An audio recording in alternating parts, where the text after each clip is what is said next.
Okay. All right, let's ready? And hey guys, my name is Ethan, and I am the middle school pastor at the West Campus. And today we have Noah, and I'm an MSM student. cool. So today what we're going to look at is fear. And if I could kind of confess to everyone, including Noah, is that I have a weird kind of fear, and I kind of fear the ocean. It's just weird. Like, it's so big and vast. And did you know that we know more about outer space than we do our own oceans? Did you know that, Noah? No. That's a fact. That's a fact. Okay, there's parts of the ocean that are so deep that we have yet to explore. Who knows what is in those deep parts? Okay, it freaks me out a little bit just how big and vast the ocean is. Noah, I know you're a man of like no fear, but I'm not what are you scared of? So when I think of something that I'm scared of, nothing really pops into my head. Okay. But I will admit one thing to y'all and to Ethan. Yeah.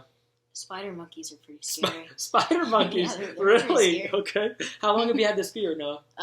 Like today. Today? Okay. Okay. Just lift them up. They're pretty scary. They are pretty scary. So now the ocean or spider monkeys, they might not fear you or scare you. Same thing.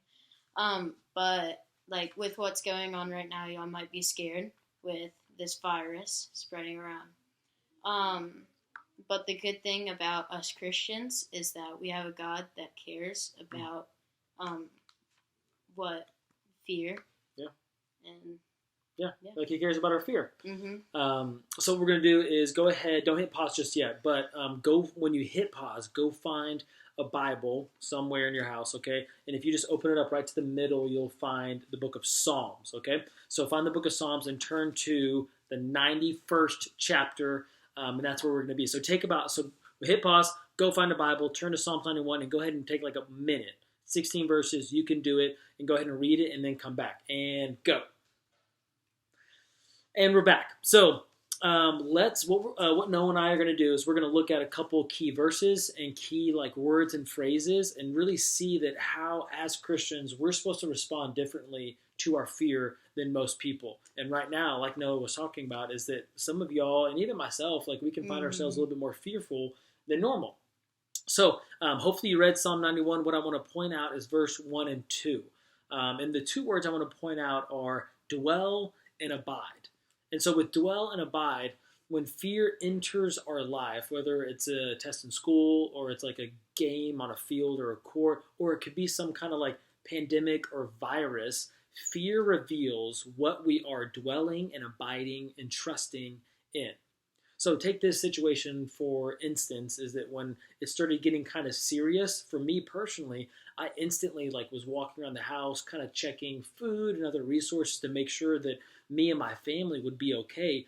And what it revealed in my own life was that I kind of abide, dwell, and I'm trusting in myself and my own resources, and rather than going instantly to God. And so what I want to do is I want to point out verse 2 tells us how we should dwell and what we're abiding and trusting in. And it says, I will say to the Lord, my refuge and my fortress, my God, in whom I trust. Okay, so I'm going to talk to y'all about verse 4 and 5, which I really liked from what God talks about us with his faithfulness. In verse 4, he gives us two words, and that's a shield and a buckler, and those describe his faithfulness. A shield is like a big, sturdy, defense that it's a little bit bigger, but it gives us a defense against our fear. And then a buckler is like a smaller shield, which we can take with us everywhere, and it's travel not size. Really hard. Yeah, it's like a travel size.